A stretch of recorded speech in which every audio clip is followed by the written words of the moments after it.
Reforma íntima sem martírio, autotransformação com leveza e esperança, de Vanderlei Oliveira e Hermance Dufour.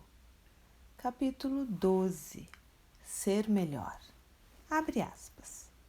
Para nos melhorarmos, outorgou-nos Deus, precisamente o de que necessitamos e nos basta, a voz da consciência e as tendências instintivas.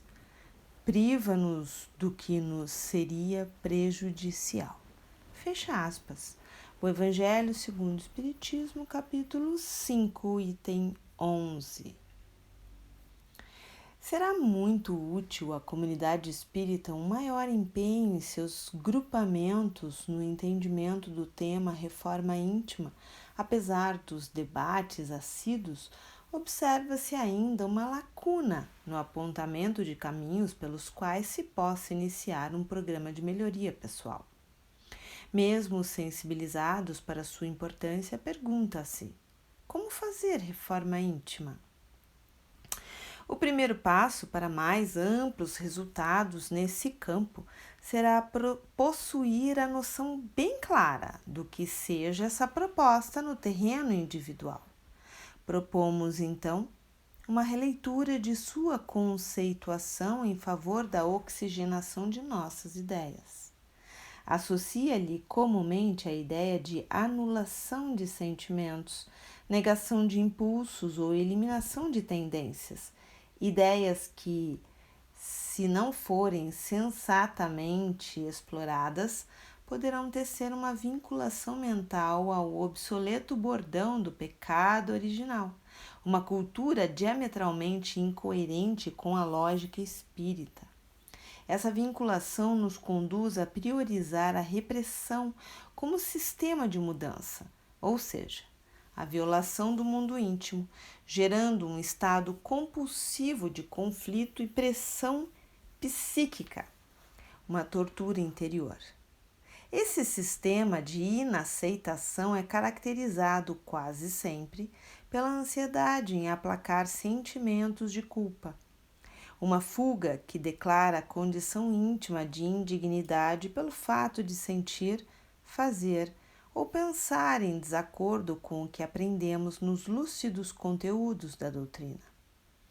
A culpa não renova, limita, não educa, contém. A culpa nasce no ato de avaliar o direito natural de errar como sendo um pecado que merece ser castigado. Uma estrutura mental condicionada que carece de reeducação, a fim de atingir o patamar de uma relação pacífica conosco mesmos. Reforma íntima não é ser contra nós mesmos, não é reprimir, e sim educar. Não é exterminar o mal em nós, e sim fortalecer o bem que está adormecido na consciência. A palavra educação, que vem do latim educere, significa tirar de dentro para fora. Renovar é extrair da alma os valores divinos que recebemos quando fomos criados. Educação é disciplina com consentimento íntimo, fruto de um acordo celebrado em harmonia, bem distante dos quadros torturantes de neurose e severidade para consigo mesmo. Claro que para se educar é preciso controle, tendo em vista os hábitos que arregimentamos nas vidas sucessivas.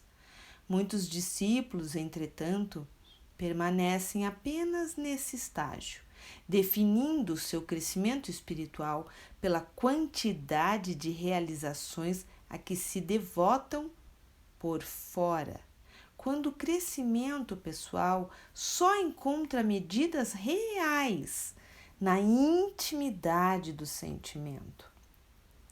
Menos contenção e mais conscientização. Eis a linha natural de aprender a dar ouvidos aos alvitres do bem divino que retumbam qual eco de Deus na nossa intimidade. O conjunto dos ensinos espíritas é um roteiro completo para todos os perfis de necessidades no aperfeiçoamento da humanidade. Tomar todo esse conjunto como regras para a absorção instantânea é demonstrar uma visão intelectual e sistemática de crescimento, gerando aflições e temores, perfeccionismo e ansiedade, que são desnecessários ao aproveitamento das oportunidades. Reforma íntima é ser melhor hoje em relação a ontem e jamais deixar arrefecer o desejo de ser um tanto melhor amanhã em relação a hoje. Basta-nos aprender a ouvir a consciência e a estudar nossos instintos. Reforma é um trabalho processual. A esse respeito, assim se pronuncia a equipe Verdade. Abre aspas.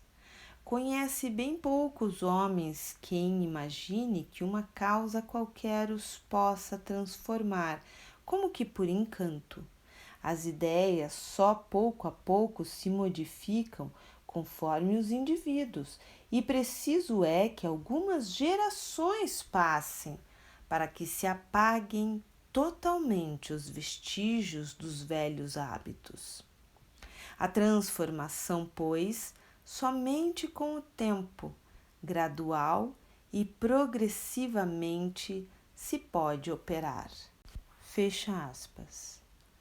Se conseguirmos assimilar essa definição na rotina dos dias, certamente estaremos nos beneficiando amplamente por entendermos que ninguém pode fazer mais que o suportável, sendo inútil acumular sofrimentos para manter metas inatingíveis por agora. Exigir de si mesmo mais que o possível é dar espaço para nos tornarmos ansiosos ou desanimados. Valorizemos com otimismo e aceitação o que temos condição de fazer para ser melhor, mas jamais deixemos de aferir sinceramente em nosso próprio favor, se não estamos sob o fascínio do desculpismo e da fuga, e procuremos a cada dia fazer algo mais pelo bem de nós mesmos e do próximo.